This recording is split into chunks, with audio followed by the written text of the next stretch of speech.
Hello everyone. How are we doing today? For today's lecture, we're going to be talking about tangent planes and also linear approximations.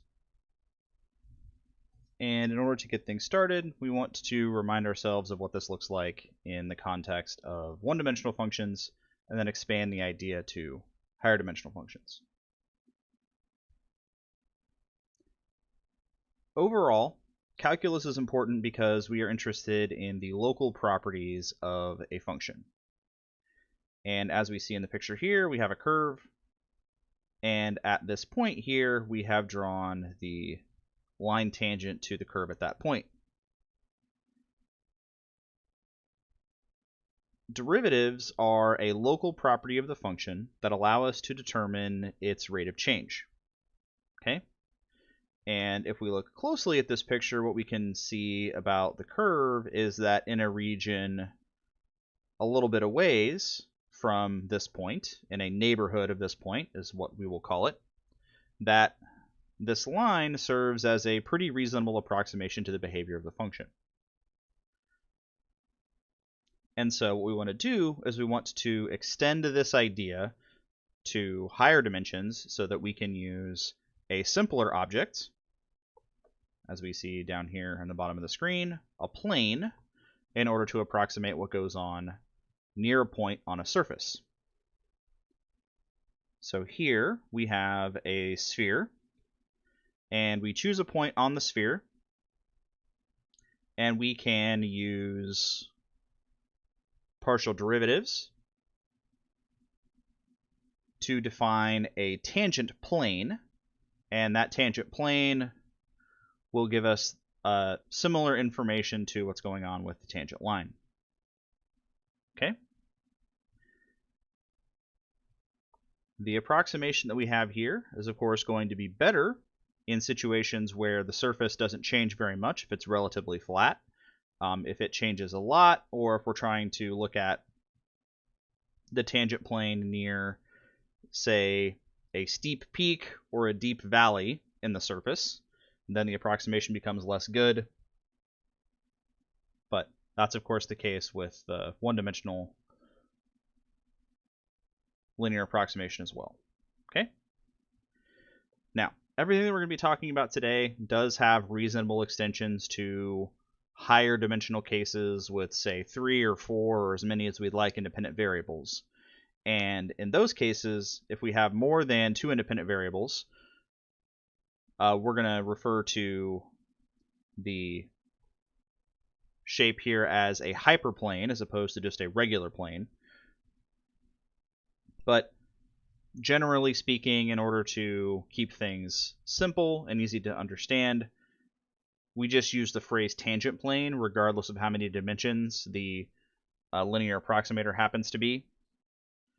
So I'll say tangent plane even in context maybe where we're talking about 3 dimensions, even though 2D will be where we focus most of our work today. Okay? Now, we're going to start off here by looking at some material that is a refresher of what we know about the equations of planes, and we're going to work to put these pieces of information together here.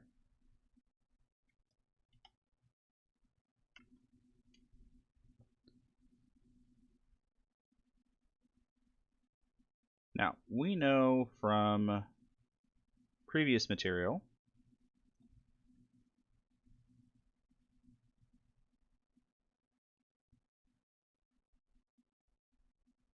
that if we have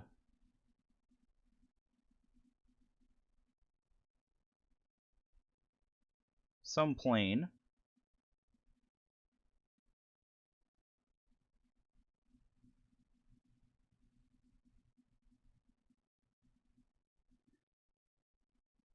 that the plane is going to be defined by some point on the plane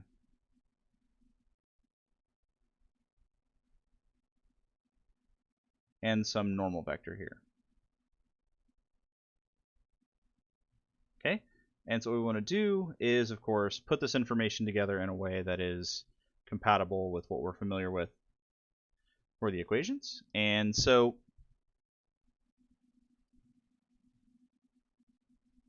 the general equation is going to look something like this. Or just a regular plane. We're not talking about specifically a tangent plane yet.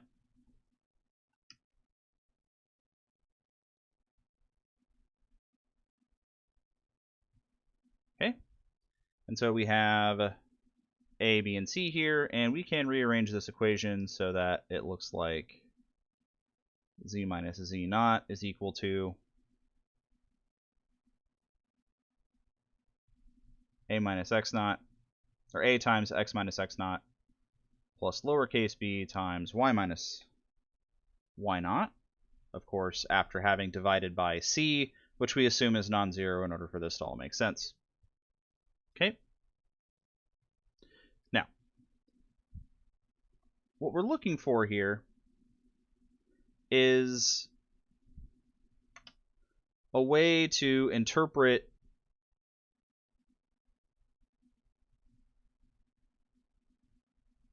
this equation of the plane. Now, if we imagine that we had some surface where this plane happens to be the tangent plane at some point to, okay, then this tangent plane is going to have had occurred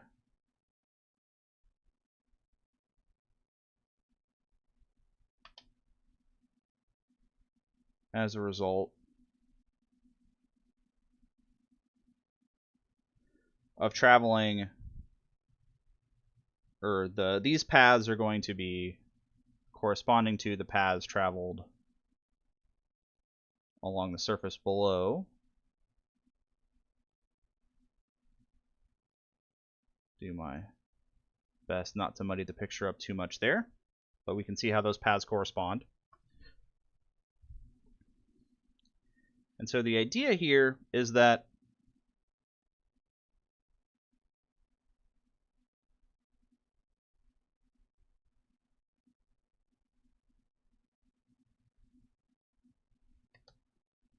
we want to set x equal to x naught, and separately y equal to y naught,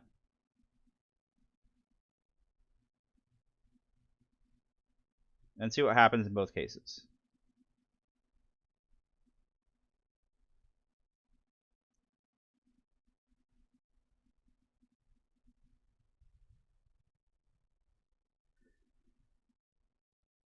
Okay. If we set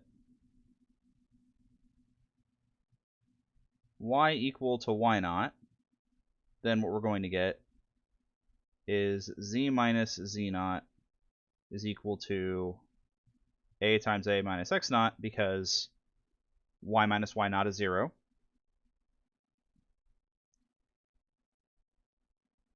And so what that gives us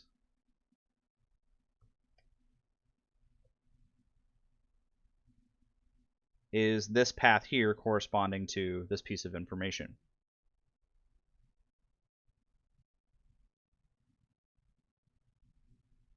Okay.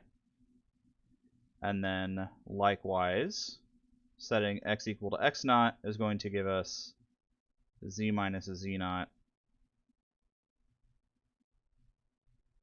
over x minus x naught.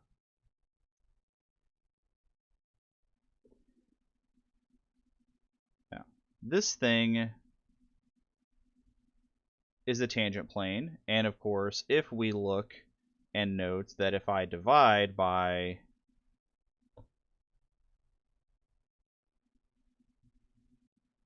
z minus z naught here, or otherwise rearrange this expression, I get something that basically looks like what's going on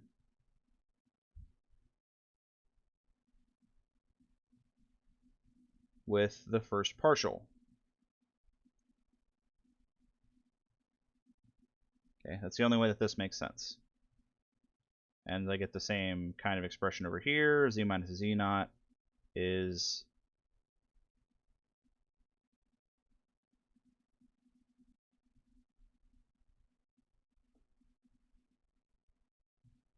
minus y naught here. I made a slight mistake.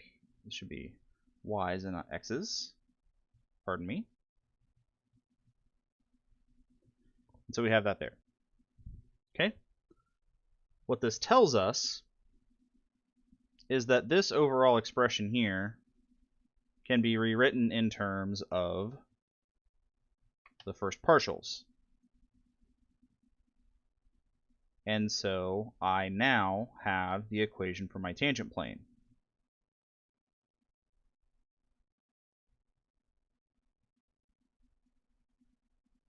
It's going to be z minus z naught is equal to the partial with respect to x evaluated at x naught y naught times x minus x naught plus the first partial with respect to y evaluated at x naught y naught times y minus y naught. Okay? And so just to be specific, and going back to our picture here,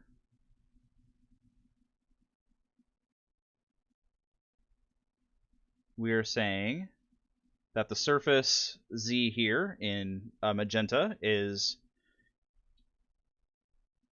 f of xy, and we want the tangent plane at the point x naught y naught, and that is given to us by this equation here. Z minus z naught is equal to f of x, or sorry, f partial x evaluated at x naught y naught times x minus x naught plus f partial y evaluated at x naught y naught times y minus y naught.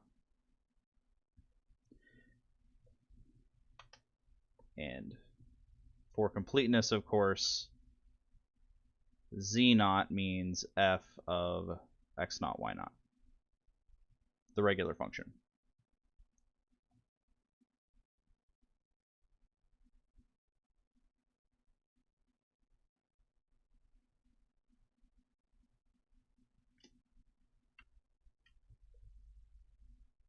Okay, so next up what we want to do is put into practice finding an example for one of these, finding a tangent plane.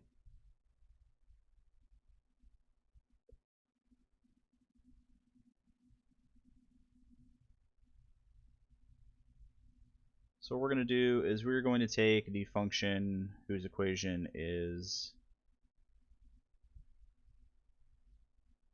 z equals x over y squared.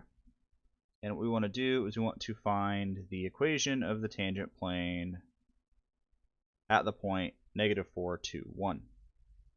-1, excuse me. Okay? And so what we're going to do is we are going to start off by copying down so that we remember it the equation for our tangent plane. So we have z minus z naught is equal to the partial with respect to x of at x naught y naught times x minus x naught, and then the partial with respect to y evaluated at that point times y minus y naught. Our first step is to evaluate the first partial so that we have those equations. So we take the first partial derivative of this expression here. And so we're going to get 1 over y squared. And then we need to take the partial with respect to y.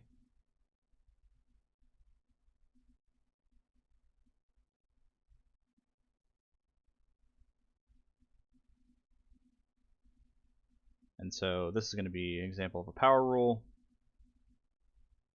We bring the power out front and then decrease the power by 1. So we're going to get -2x over y cubed here. Okay? Now what we want to do is we want to evaluate these at the point in question. The x naught value is -4 and the y naught value is 2. So we're going to get 1/4 for the partial of f with respect to x evaluated at -4, 2. And for the partial with respect to y evaluated at -4, 2, we're going to get -2 times -4 in the numerator divided by 2 cubed in the denominator, which is just going to give us +1. Okay? And so now we can take this information and then put it into our equation for our tangent plane.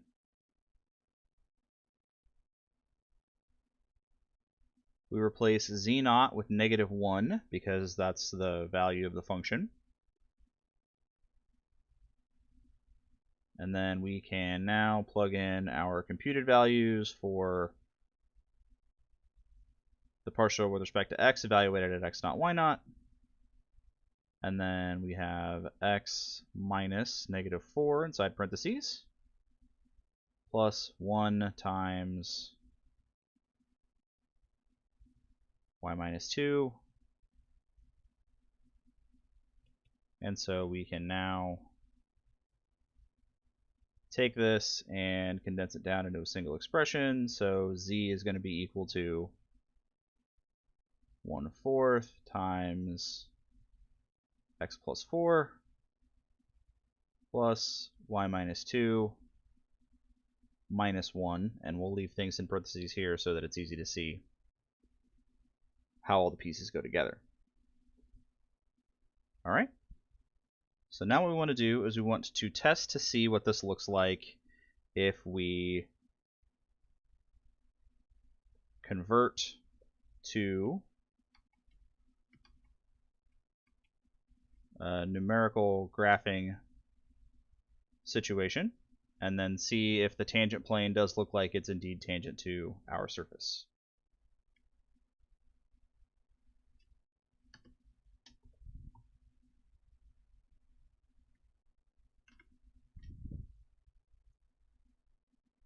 To set this up, all we need to do is to tell GeoGebra here that we want to graph a function of x and y, and to give it the equation, which for us is x over y squared. Okay, and we are interested in the point -4, 2.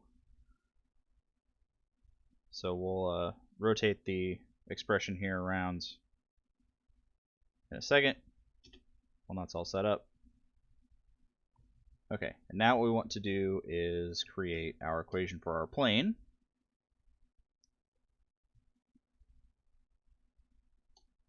Which we can also do by typing in a function of 2 variables and our equation, which is 1/4 x plus 4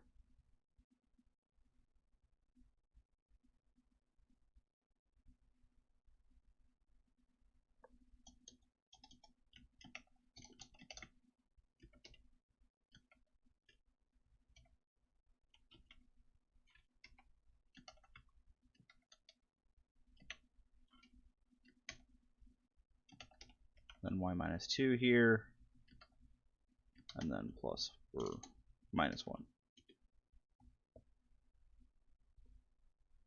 Okay, turn this on so that we can see what's going on here. And then we need to get this rotated around so that it looks like it's passing through the appropriate point. We want -4 to -1. Okay, so that allows us to see where the intersection point is. So it's underneath the YZ plane, which is why it was obstructed a little bit, but we can see here that it's sitting there, and it does look like it is indeed a tangent plane.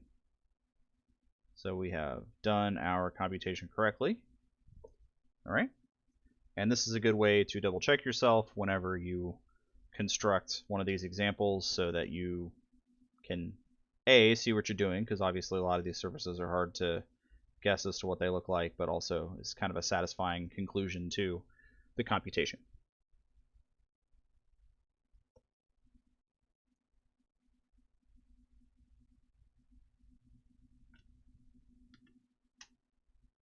All right, let's do another example here.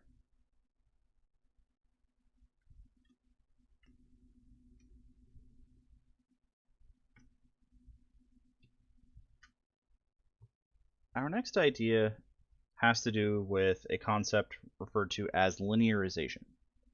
Okay?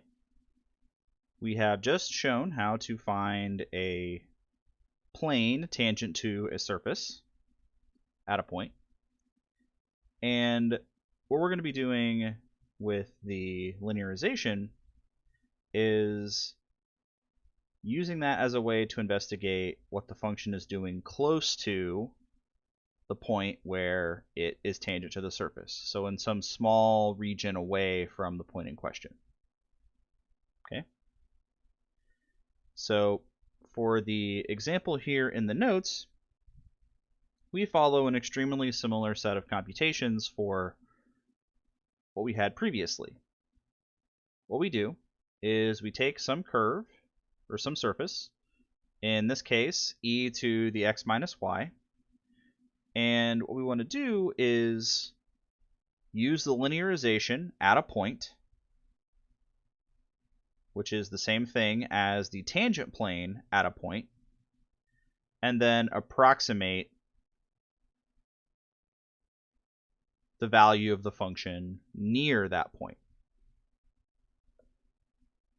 Computations here are very straightforward. You take the first partial derivatives, you evaluate them at the point in question, and then what that allows you to do is construct the linearization, which is precisely the equation of the tangent plane at that point. Here we have z naught. Here we have the partial with respect to x evaluated at x naught, y naught, and then x minus x naught, the equivalent expression for y. And then you can simplify this expression down here in order to get just this very, very condensed form. Okay. On the notes page, this is also set up similarly to how we did the previous example in the full screen. Okay. And we can see that this picture is interactable, even though it's on this page here. We see our point A, and then we see that our plane is tangent to it, so we have set things up correctly. And all we have to do to use the linearization is just plug in the values 2.1 and 1.9 into this equation that we have found. Okay, what that does is it gives us that the value 1.2 is approximately equal to the value of the function at 2.1, 1.9, and this is something that we can test by looking at what that point would look like. Now this point should be on the plane, and we want to see if it looks like it's close to being the appropriate value on the surface. Okay, and we see that this, I accidentally moved the point A. I didn't mean to do that. But we see the point B here. I'll turn A off. We see the point B here does look like it's a very good approximation to the value of our surface. Even though it is not technically on the surface, necessarily it is sitting instead on the plane. Okay, so there is an application for tangent planes doing close range approximations to the value of a function in a way similar to tangent line approximations that you're familiar with from previous calculus courses.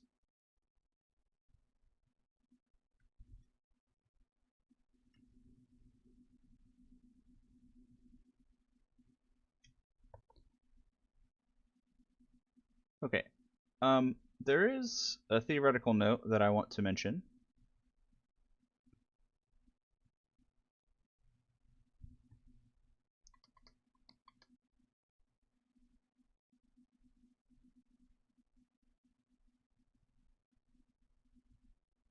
All right, and that is related to the idea of differentiability. I hope I spelled that right. It'll be okay. Anyway,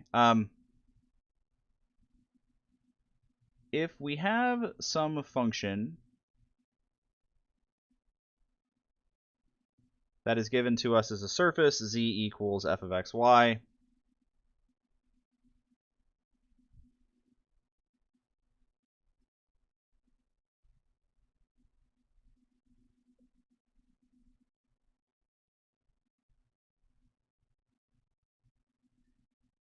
what we want to know is where this is differentiable. Okay. Now,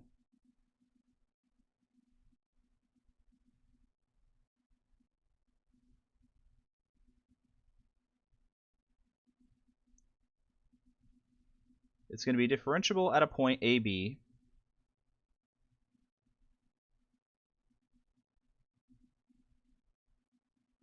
if the first partials with respect to x and y both exist and are continuous.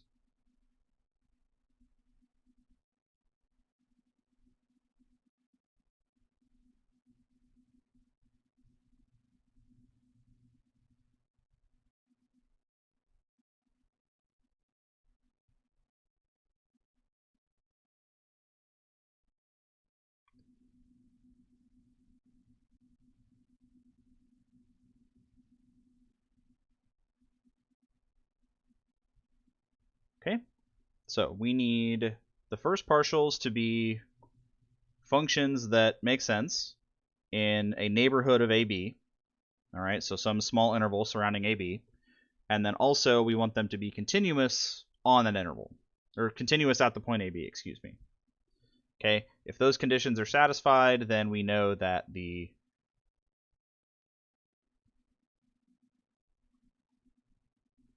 function for the surface here is differentiable.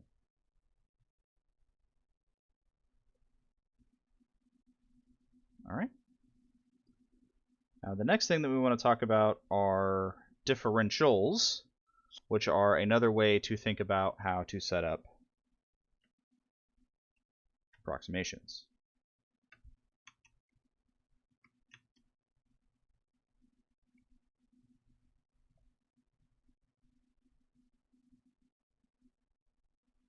So here we have some images to take a look at.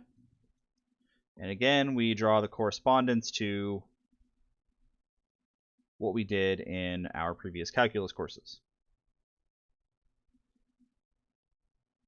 We think about f prime as being dy over dx, and we think about dy over dx being a approximation of the change in y over the change in x.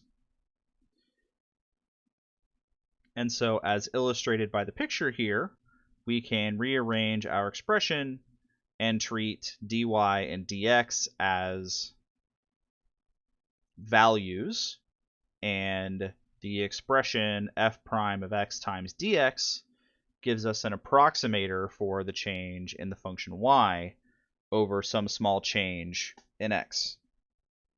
Okay? Now, clearly this is an approximation, but the approximation being employed here can be pretty useful if it's easier, which it often is, to work with a linearization than it is to work with the base function. Okay, so this is just a different way that's got a little bit different notation, way of thinking about linearizations. Okay, except we're more concerned with, in this way of writing it up, the actual particular small changes in x in the one-dimensional case and both x and y in the two-dimensional case. Okay. So scrolling down a bit, we see the two-dimensional version of this picture involving a surface and a tangent plane. Okay? And so instead of the sort of little rectangle or triangle that we have here showing what's going on, we instead have this cube that shows us all the different ways that things are being moved around here. Okay? And obviously the picture on the bottom is scaled up a little bit so it's easier to see the details. Okay? And so the formula that we end up getting is just a slightly modified version of what we would see for the tangent plane. The dz, or delta z, which is what we're approximating, is just z minus z naught. Okay? dx and dy are x minus x naught and y minus y naught respectively, and of course we have our first partials evaluated at the point in question. Okay, here the formula doesn't indicate being evaluated at a specific point, but in order to set up the equations, we'll have that information to be able to do the specific evaluation. Okay.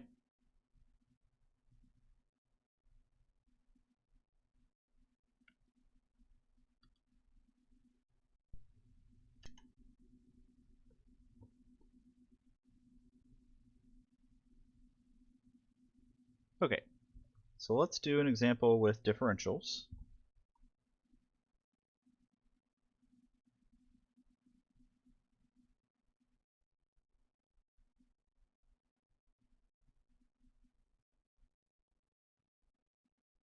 If we have a function where z is equal to x squared minus xy plus 3y squared, and we're going to imagine that we are changing our coordinates from 3, negative 1 to 2.96, negative 0.95. We want to compare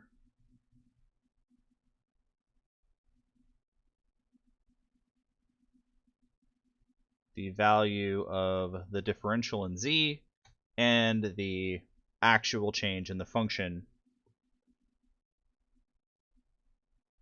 delta z. So what we do is, actually, we'll use different notation here.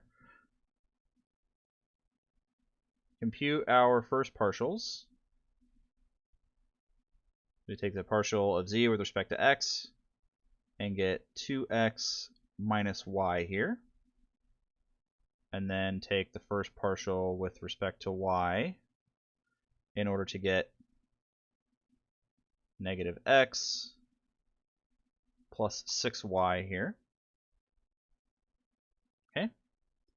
And then what we're going to do is we are going to evaluate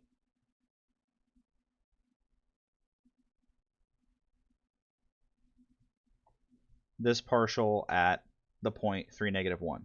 Okay. This notation is an alternative to writing this, and you'll see it in some context, so I wanted to make sure that we covered it here. Okay. So you just plug in the points, make sure to not lose any negative signs. So we're going to get a 7 here. And then we can also do this evaluation where we evaluate the partial with respect to z.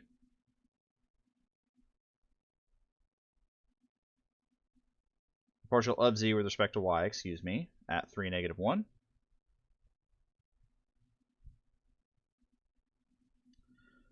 And so we're going to get the additive inverse of 3 plus 6 times -1 gives us -9. And then we construct now our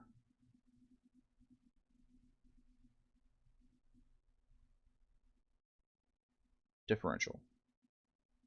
So dz is going to be equal to 7 times x minus -1 plus -9 times, sorry, I got that backwards, pardon me.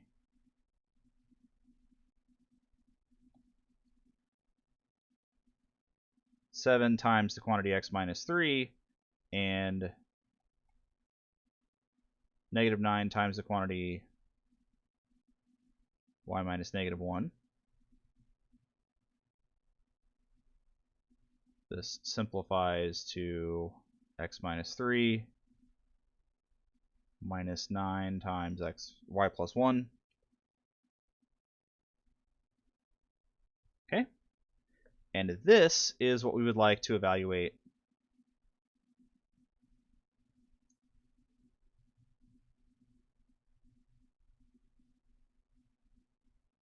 at the point in question, which is this.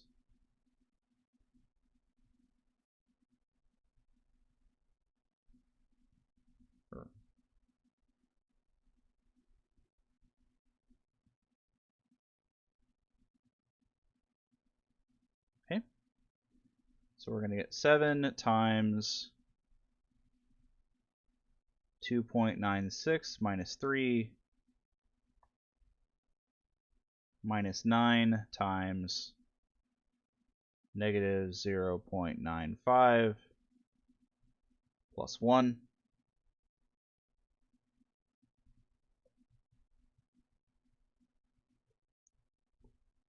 And then this is the part where we use our calculator to make this computation.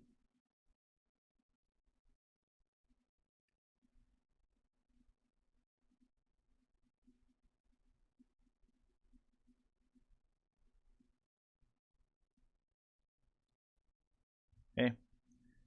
And this results in -0.73.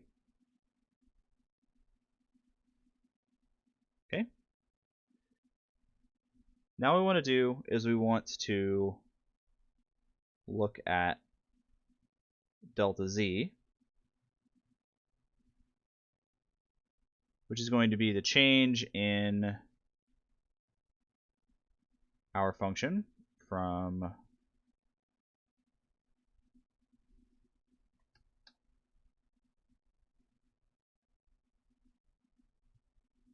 this point here to here, because it's final minus initial. Okay. So we plug those in. This is also another calculator expression.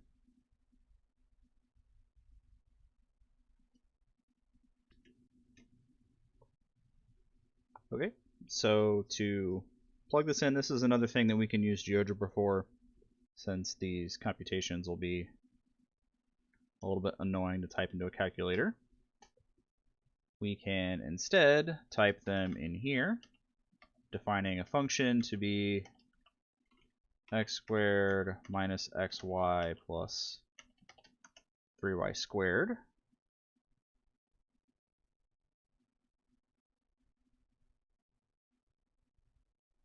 Which is our expression. And then what we can do is we can just say that we want to evaluate this at particular points. For instance, we can say 3, -1 and get a value of 15. Okay. And then we can also say that we want to evaluate this at 2.96 and then -0.95 and get this value here. Okay.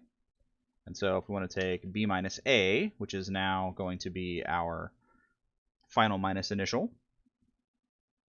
we get -0.72 This, of course, is an approximation, so we need to be aware of the fact that it's not showing all of the decimal places. Okay, this could be a much longer expression, so not seeing where to change the number of decimal places we see, but do